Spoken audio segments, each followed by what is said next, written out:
No próximo capítulo da novela Vale Tudo, Marco Aurélio pede a Leila que se mude para sua casa com Bruno. Ele acredita que essa mudança trará mais harmonia e estabilidade para todos. Leila, embora hesitante, vê a oportunidade de recomeçar e aceita o convite. Ao mesmo tempo, Odete, sempre manipuladora, pede ajuda a Maria de Fátima para colocar em prática seu plano de impedir Celina de viajar para o exterior. Odete tem certeza de que, se Celina não for, conseguirá desestabilizá-la emocionalmente e ganhar vantagem nas relações familiares.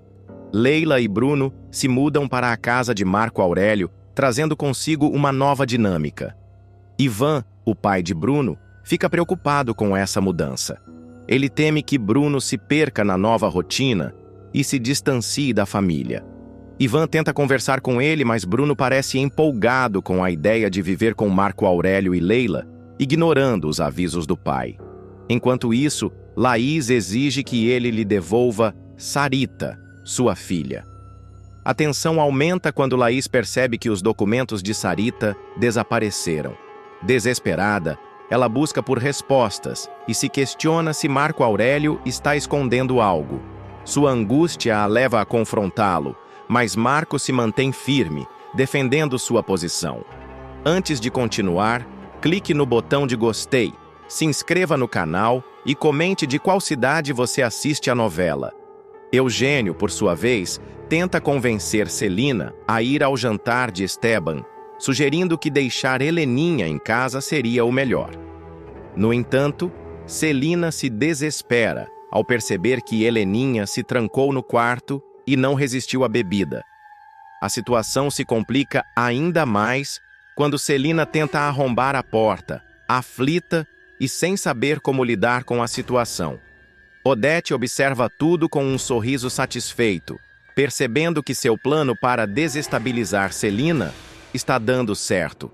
Ela se sente vitoriosa, acreditando que, com a viagem de Celina cancelada, terá mais controle sobre a situação. As tensões estão à flor da pele, e cada personagem se vê em um jogo complicado de emoções e interesses, onde a verdade pode ser a maior vítima. O uso inteligente da tecnologia, mais especificamente das câmeras de segurança da pousada de Laís, será o recurso decisivo para colocar Maria de Fátima contra a parede de uma vez por todas. A jovem, que até então tentava manter a pose de filha arrependida e regenerada, será desmascarada de forma humilhante ao ser flagrada cometendo um crime inaceitável: o furto dos documentos de adoção da pequena Sarita, agindo a mando de Marco Aurélio, num plano ardiloso para tomar a guarda da criança. Desde que pediu perdão à mãe, Maria de Fátima vinha tentando manter uma fachada de arrependimento, fingindo uma transformação emocional que não passava de encenação. E Raquel, ainda machucada por tudo o que viveu, mas movida pela esperança de ver a filha mudar de verdade, tentava acreditar que havia uma possibilidade de reconciliação. No entanto, o novo golpe revelará que a ambição da vilãzinha continua firme e que ela segue capaz de tudo, até mesmo de colocar em risco a vida de uma criança, para alcançar seus objetivos. A sequência dramática terá início quando Laís, ao retornar de um compromisso emergencial fora da cidade, entrar em desespero ao perceber que sua filha adotiva havia desaparecido. Marco Aurélio, com uma procuração falsa e alegando vínculos paternos inexistentes, terá conseguido convencer as autoridades a entregar Sarita temporariamente a ele. O motivo? A papelada de adoção simplesmente havia sumido, e a única chave do cofre estava justamente com Laís. O mistério se instalará, e será Dona Lu, funcionária antiga da pousada, quem sugerirá: "Vamos olhar as câmeras, Dona Laís. Hoje em dia tudo é filmado, né? Vai que..." É nesse ponto que a tecnologia se tornará aliada da justiça. As imagens captadas pela câmera posicionada discretamente sobre o corredor do escritório revelarão uma figura conhecida invadindo o ambiente restrito. Ao dar o zoom, Laís não conseguirá conter o choque. Maria de Fátima, disfarçada com boné e óculos escuros, será flagrada mexendo nas gavetas, abrindo o cofre com uma cópia da chave e saindo com a pasta contendo os documentos oficiais da adoção de Sarita. Um golpe frio, premeditado e covarde, tudo registrado em vídeo. Chorando, Laís ficará entre a indignação e a culpa por ter confiado demais. Ela será amparada por Dona Lu, que recomendará procurar Raquel imediatamente. A cozinheira, por sua vez, estará em seu restaurante quando Laís chegar com a gravação em mãos e o coração despedaçado. Raquel, me desculpe vir assim, mas você precisa ver isso. É sobre a sua filha. Eu confiei nela. E ela me traiu, dirá Laís, com os olhos marejados. Raquel, sem entender o que está por vir, assistirá ao vídeo em silêncio, os olhos se arregalando à medida que reconhece Fátima nas imagens. Ao fim da gravação, ela ficará alguns segundos em silêncio, em completo estado de choque, até que murmurará com a voz embargada. Não, não pode ser, mas será. E desta vez, não haverá desculpa capaz de justificar. A protagonista, tomada por um sentimento de raiva e decepção, deixará o restaurante às pressas e irá ao encontro da filha. A cena será carregada de tensão, com Raquel batendo na porta do apartamento onde Fátima estará hospedada. Ao abrir, a jovem não terá tempo de esboçar nenhuma reação. "Você virou ladra Maria de Fátima!" gritará Raquel, desferindo a frase com um tom que misturará dor, raiva e um senso inabalável de justiça. A vilã tentará negar, fazer-se de vítima, colocar a culpa em Laís, em Marco Aurélio, em qualquer um que não seja ela. Mas diante da gravação, não restará brecha para argumentos ou chantagens emocionais. "Você me pediu perdão, Fátima. Jurou que tinha mudado. Me prometeu que ia seguir um novo caminho. E agora isso!" gritará Raquel, sentindo-se feita de idiota mais uma vez. "Roubou documentos de adoção? Colocou uma criança inocente em risco? Você passou todos os limites!" Enquanto isso, na casa de Marco Aurélio, o clima será de euforia. O empresário acreditará que o plano funcionou com perfeição e que, finalmente, poderá usar Sarita como moeda de troca para conseguir favores políticos e vantagens empresariais. Ele receberá um telefonema avisando que a guarda provisória foi concedida e não esconderá a satisfação. Sabia que podia contar com a cobra da Fátima. Aquela garota tem futuro. Se continuar obedecendo, dirá rindo. Mas o que Marco Aurélio não saberá é que Raquel, após enfrentar a filha, também buscará justiça por vias legais. E as imagens da câmera da pousada se tornarão uma peça-chave para reverter a situação, tanto para garantir o retorno de Sarita aos braços de Laís, quanto para colocar Maria de Fátima na mira da polícia, mais uma vez. A sequência ainda ganhará contornos mais densos, quando Laís decidir levar o caso à vara da infância. Ela estará decidida a recuperar a guarda da filha e denunciar Marco Aurélio por uso indevido de documento falso e sequestro de menor. O promotor público, ao ver o vídeo, se mostrará indignado. "Isso é crime, senhora Laís. Não se preocupe, vamos agir imediatamente." Nos bastidores, Fátima começará a perceber que se meteu em um buraco mais profundo do que esperava. As consequências de seus atos começarão a se avolumar de forma irreversível. E, diferente de outras vezes, ela sentirá que desta vez, talvez não haja volta. O cerco começará a se fechar para Maria de Fátima. A jovem, acostumada a se safar com mentiras, chantagens e manipulações, finalmente se verá acuada por provas irrefutáveis. A gravação das câmeras da pousada de Laís não deixará margem para dúvidas. Ela invadiu a área restrita, abriu o cofre e furtou os documentos da adoção de Sarita com total consciência do que fazia. A notícia da gravação se espalhará rapidamente pelos corredores, no restaurante de Raquel e entre os principais personagens da trama. Ivan, mesmo distante, será informado do novo golpe, balançando ainda mais a imagem que tentava manter de Fátima após tantos desentendimentos. Essa garota não tem limites. Está pior do que nunca, ele dirá, desanimado. Já Odette Reutemann, ao ouvir sobre a repercussão do escândalo, debochará. Finalmente a bastarda mostrou suas garras de novo. Ela será uma Reutemann perfeita. Fátima, por sua vez, tentará se reerguer. Buscará apoio de Marco Aurélio, que negará qualquer envolvimento com frieza. Você me serviu enquanto foi útil. Agora que te gravaram, trate de resolver sozinha. Eu não me envolvo com incompetentes. Rejeitada por todos os lados, ela se verá sozinha mais uma vez.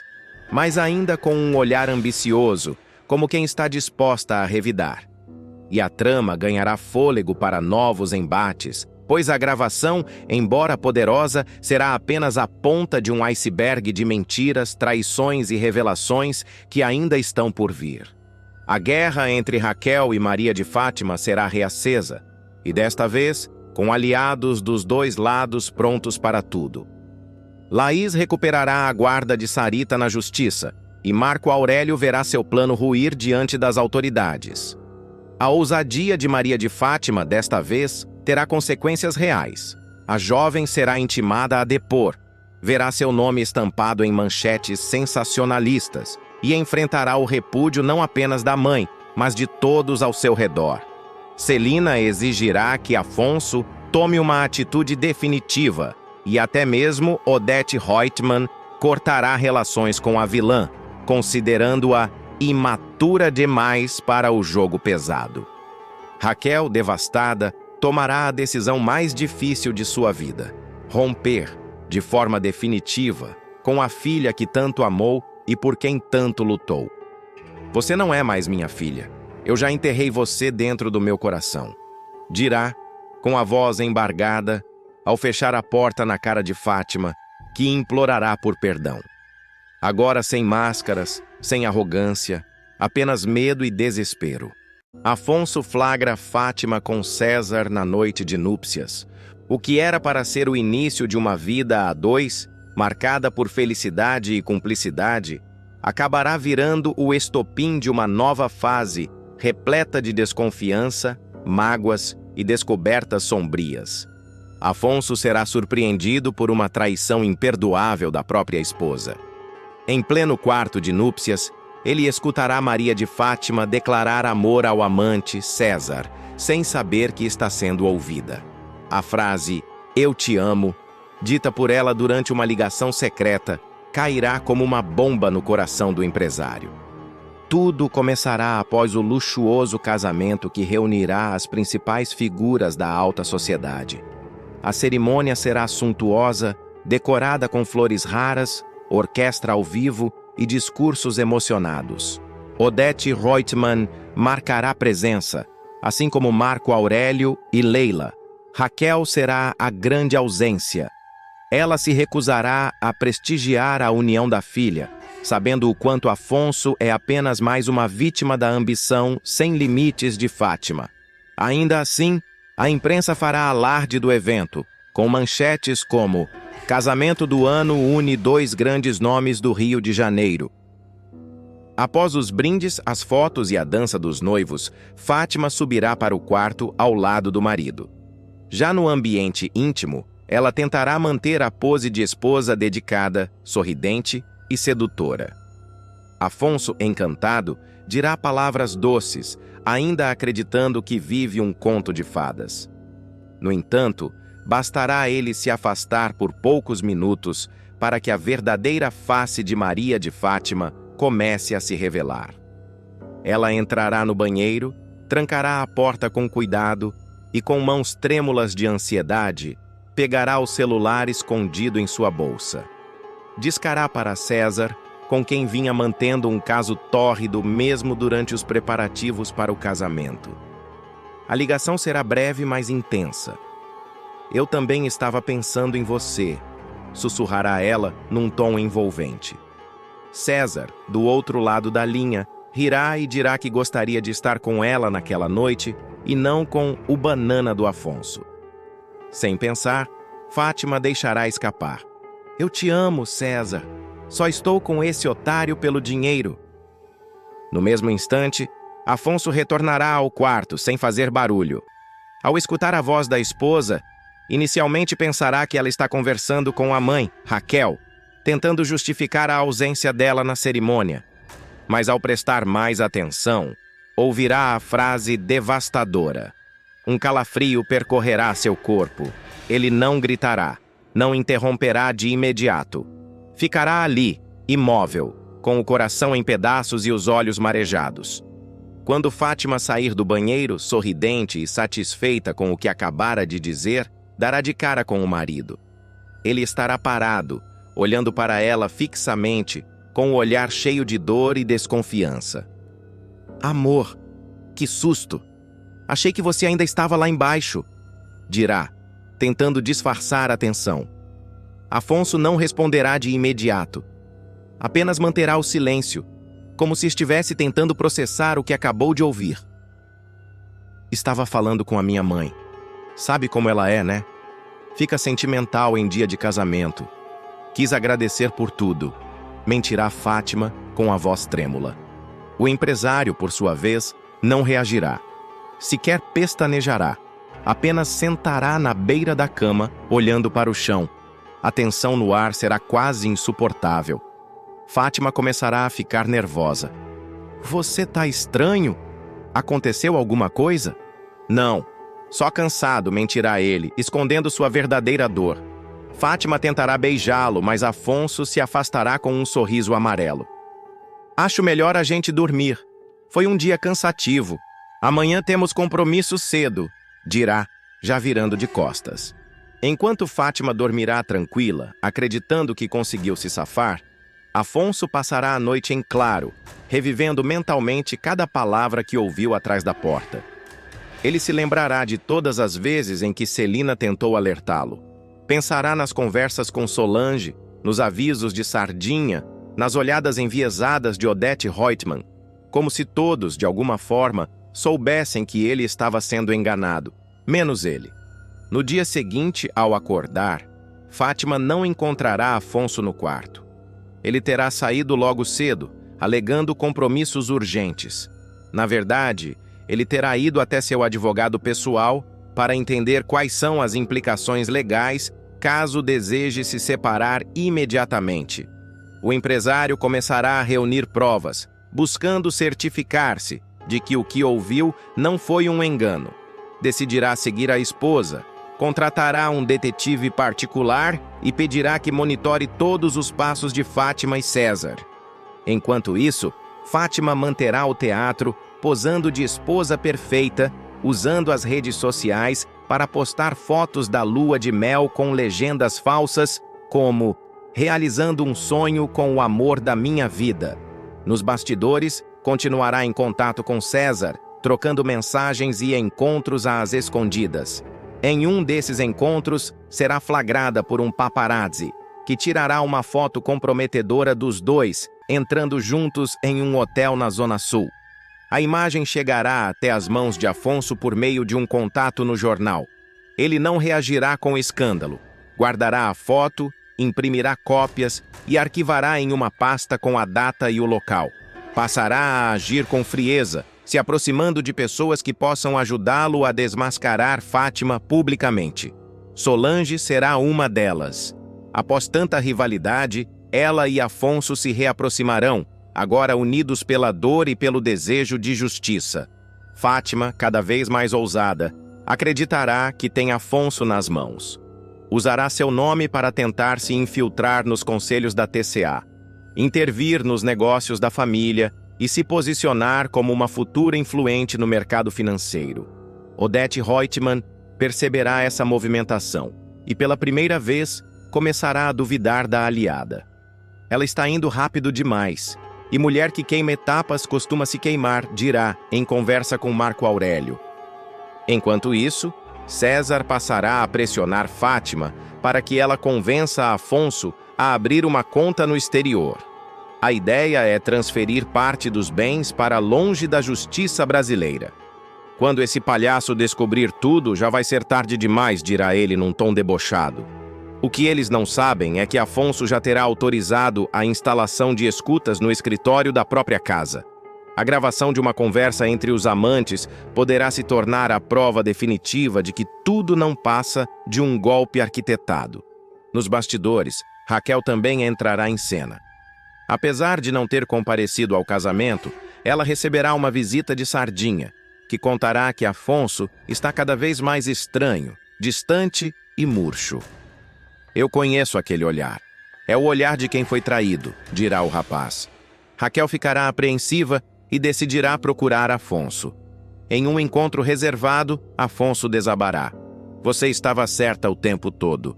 Eu fui um idiota. A aproximação entre Raquel e Afonso começará a incomodar Fátima, que sentirá que está perdendo o controle. Em um acesso de desespero, ela decidirá provocar um escândalo durante um jantar da TCA, se insinuando publicamente para Marco Aurélio, na frente do próprio marido. A cena deixará todos constrangidos. Leila tentará conter a situação, mas Fátima fará questão de ser vista como a nova dama da elite.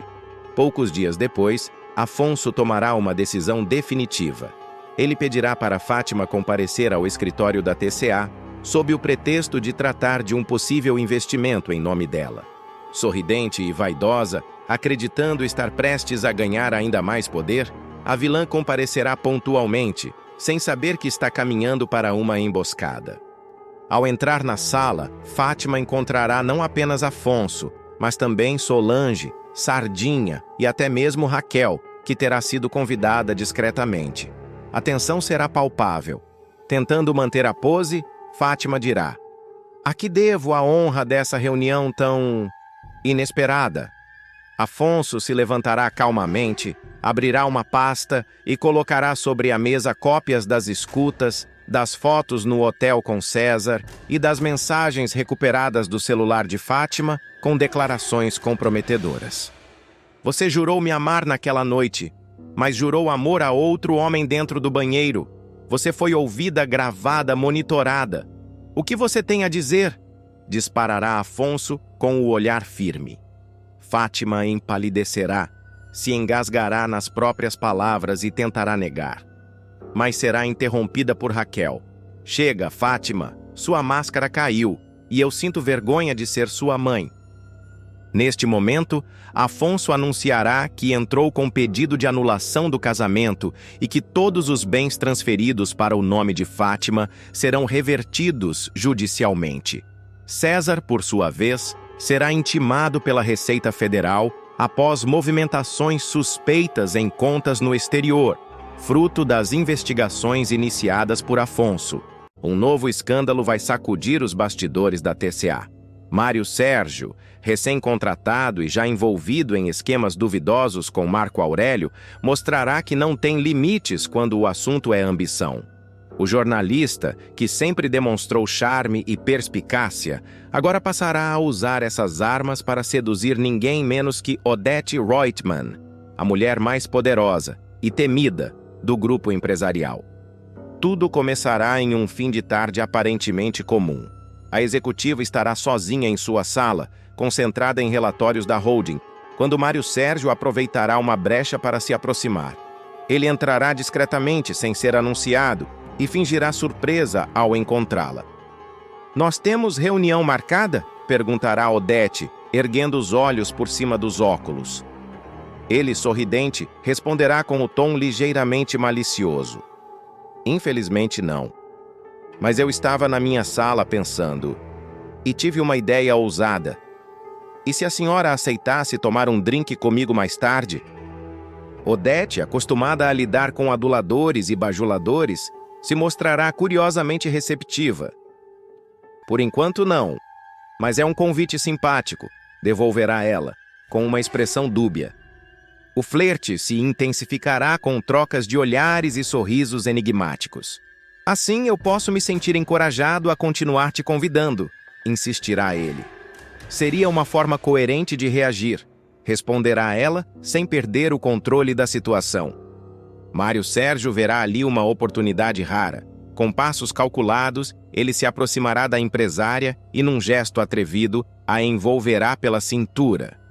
"Podemos não ter combinado nada hoje, mas podemos deixar combinado que, quando acontecer, Vai ser inesquecível, sussurrará, antes de colar seus lábios nos de Odete. A executiva, em um primeiro momento, não resistirá. Mas o momento íntimo será abruptamente interrompido. Walter, parceiro de Odete e cada vez mais enciumado com sua proximidade com Marco Aurélio, entrará na sala sem bater. Ele ficará em choque ao flagrar os dois ainda próximos. "Odete! Você estava beijando esse cara?" exclamará visivelmente transtornado. A cena cairá como uma bomba. O silêncio desconfortável tomará conta da sala. Odete reagirá com frieza cirúrgica.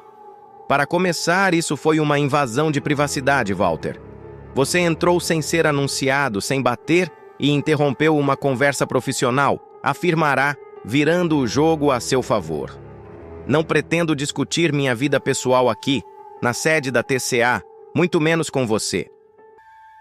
Walter, envergonhado e ao mesmo tempo indignado, deixará a sala sem rumo. Mário Sérgio tentará se justificar, mas a vilã cortará o impulso dele com um olhar fulminante. "Não agora. Eu tenho uma reunião importante. Essa conversa ficará para outro dia." Encerrará, sentando-se de volta à sua cadeira como se nada tivesse acontecido. Nos bastidores da empresa, os rumores começarão a circular. Funcionários da faxina e secretárias comentarão o comportamento cada vez mais ousado do novo contratado. Marco Aurélio, ao saber da aproximação entre Mário Sérgio e Odete, enxergará aquilo como uma ameaça ao seu domínio e passará a observar os passos do jornalista mais de perto.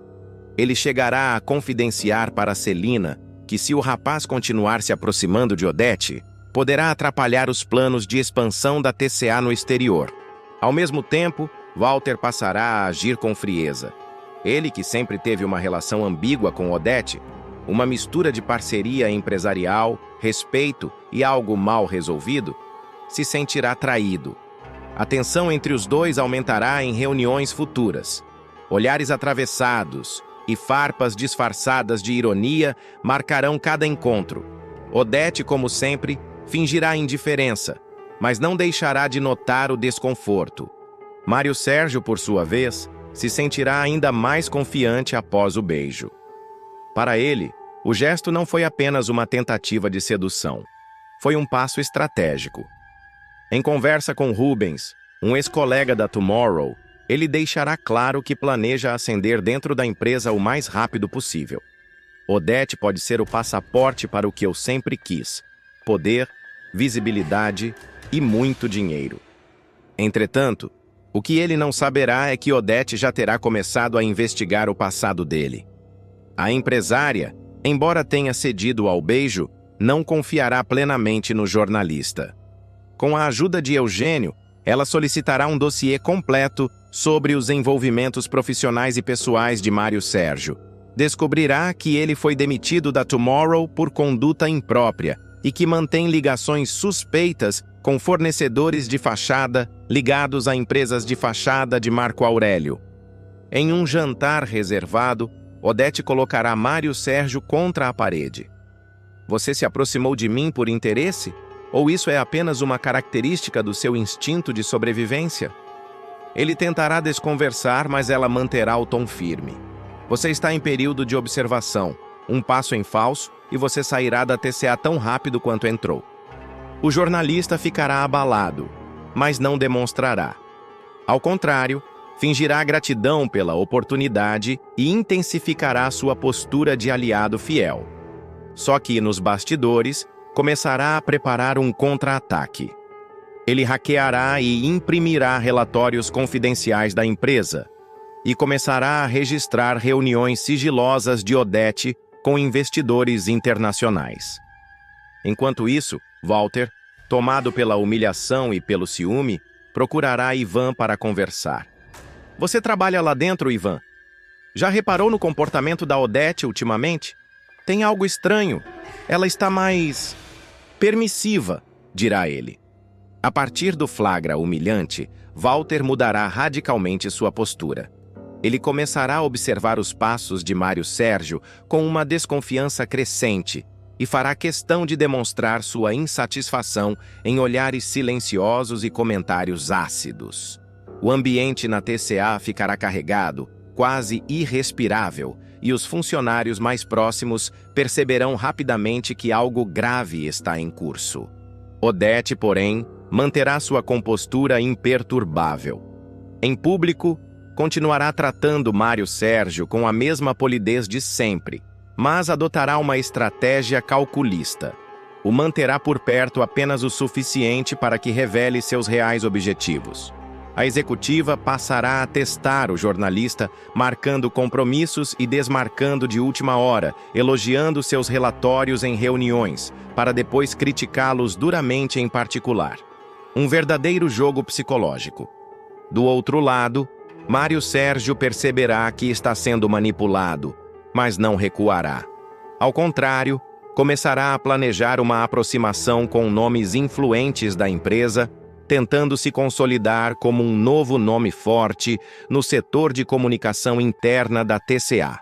Aproveitará sua simpatia e jogo de cintura para ganhar a confiança dos departamentos menos alinhados a Odete, enquanto prepara um plano mais ambicioso: reunir provas de irregularidades financeiras que possam ser usadas para chantagem, ou até mesmo autopromoção.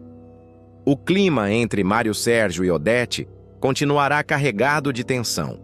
O jornalista, num gesto ousado, tentará repetir o flerte em um evento corporativo, aproveitando um momento em que os dois estiverem sozinhos no mezanino de um coquetel da empresa. Ele comentará: "Acho que aquela nossa conversa ainda está pendente." Mas Odete será cortante. Algumas conversas envelhecem, e outras devem ser esquecidas. Essa é uma delas. Mesmo assim, ela continuará usando Mário Sérgio para seus propósitos estratégicos.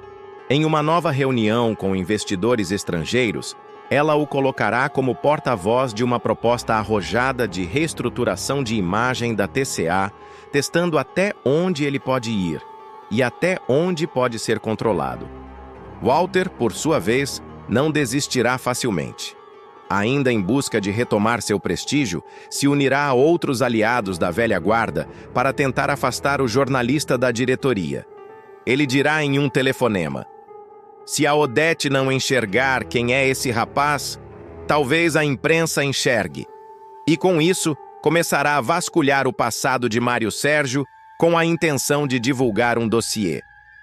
E enquanto o poder muda de mãos, alianças se formam e ruem em questão de dias, a sede da TCA se transforma em um verdadeiro campo de batalha.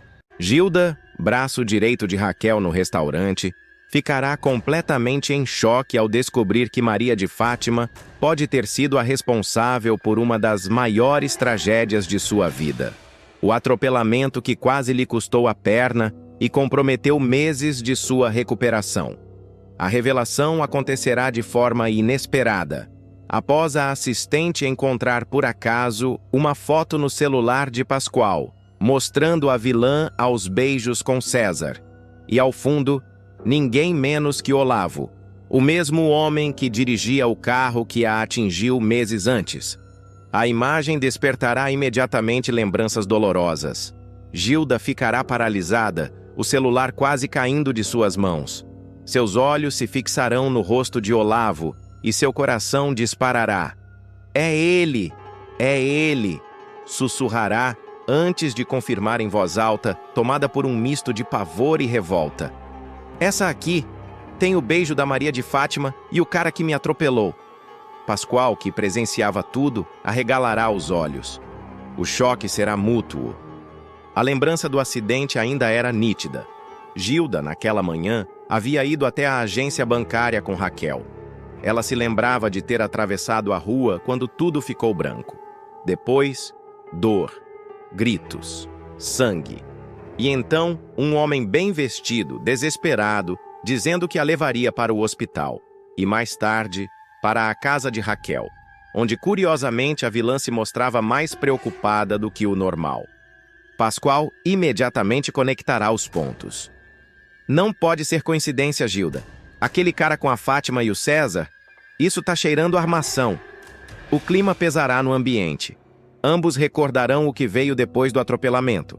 A súbita mudança de comportamento de Fátima, a história da mala com dólares desaparecida, a falsa acusação contra Ivan. Gilda começará a ligar os pontos, visivelmente abalada. Você tem noção do que isso significa? Ela me usou como isca, como uma ferramenta. Eu quase morri. Sua voz falhará. Pascoal tentará acalmá-la, mas estará tão chocado quanto ela. A confirmação da armação atingirá os dois em cheio. Nesse momento, Poliana chegará na cozinha do restaurante e perceberá o clima pesado. Gilda mostrará a foto para o amigo e ele também reconhecerá Olavo. Foi ele que atropelou a Gilda, Poliana. Isso não pode ser coincidência, insistirá Pascoal. Os três entrarão em um debate tenso.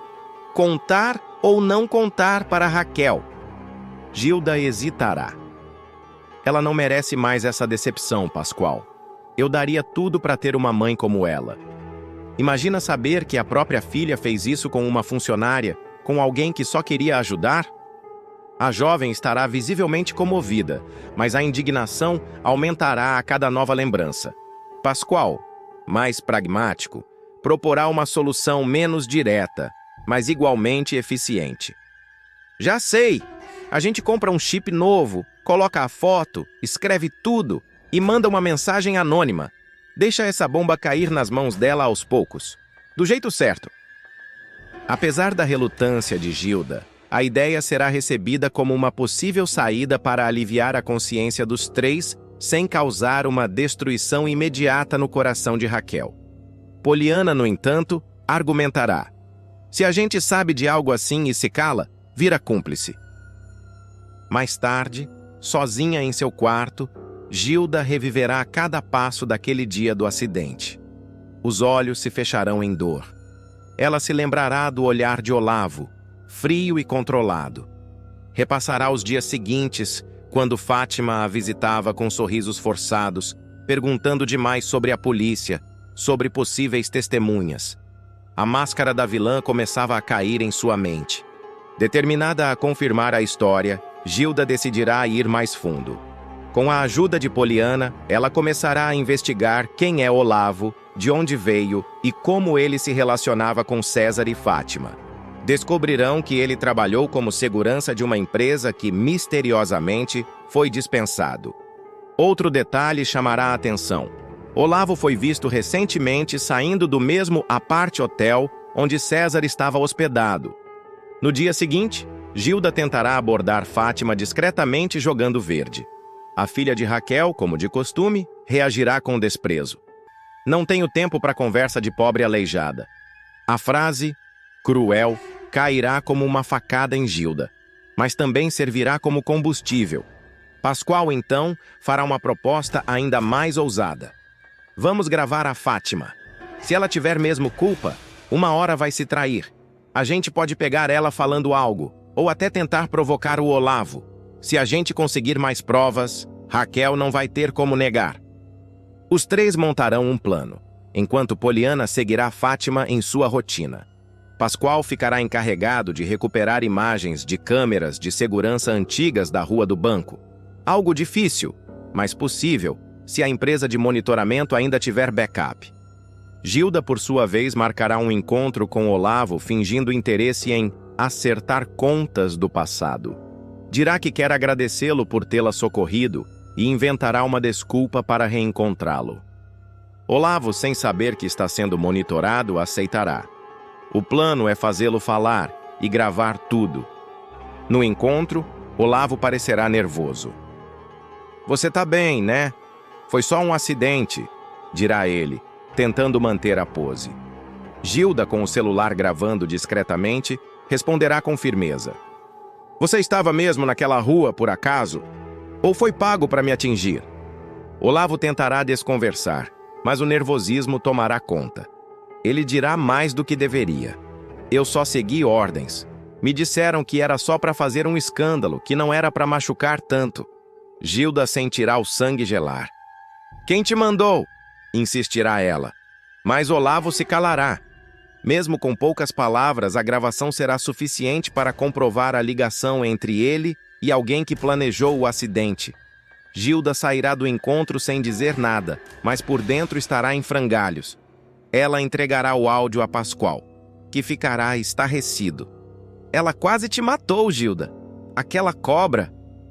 Enquanto isso, Fátima seguirá seu caminho arrogante, preparando-se para o casamento com Afonso, sem imaginar que a verdade que tanto escondeu começava a se armar contra ela, nos bastidores, nas sombras, nas mãos daqueles que ela julgava irrelevantes. Pascoal redigirá a mensagem anônima, incluindo a foto e um trecho da gravação. Raquel, abra os olhos. A pessoa que mais te fere está dentro da sua própria casa. Essa imagem e esse áudio podem salvar sua vida, e a verdade está diante dos seus olhos. Mas antes de enviar, ele hesitará. Será que ela está pronta para isso? Será que é agora? Perguntará, olhando para Gilda. A funcionária respirará fundo, olhando para a mala de bandagens que ainda guarda de seu tempo de hospital. Se não for agora, pode nunca ser. Ela tem o direito de saber quem é a filha que criou. Enquanto isso, Maria de Fátima celebrará o avanço de seu casamento com Afonso, posando para fotos, sorrindo em jantares, arquitetando novas manipulações. Mas nas sombras, uma rede de provas e verdades começará a se formar, com o potencial de destruir tudo o que ela construiu à base de mentiras e sangue. Na manhã seguinte, Raquel abrirá o restaurante como de costume, sem imaginar que uma simples mensagem anônima será capaz de mudar completamente a sua visão sobre a própria filha. Enquanto verifica os pedidos do dia, ouvirá o celular apitar. Ao desbloquear a tela, verá uma mensagem desconhecida, com um chip de número oculto. Raquel, esta imagem pode abrir seus olhos. A verdade sempre aparece. Ouça com atenção. Junto à mensagem, a foto de Maria de Fátima aos beijos com César, tendo ao fundo o rosto de Olavo. E logo depois, um áudio abafado, mas nítido o suficiente.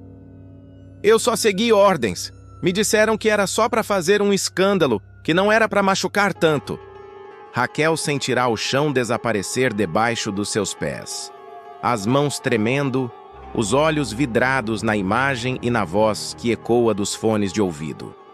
O nome de Gilda surgirá em sua mente com força, junto ao dia do acidente, à correria, ao sangue no asfalto. Sem dizer nada a ninguém, ela entrará em sua sala, fechará a porta e desabará em lágrimas. A ficha começará a cair.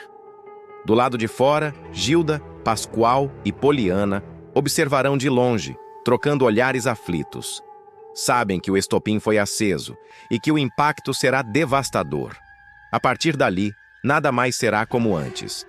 Enquanto isso, Maria de Fátima seguirá alheia à movimentação, provando vestidos de noiva em um ateliê luxuoso, cercada de fotógrafos, champanhe e falsas amigas. Ela rirá alto, confiante de que o casamento com Afonso garantirá sua vitória definitiva.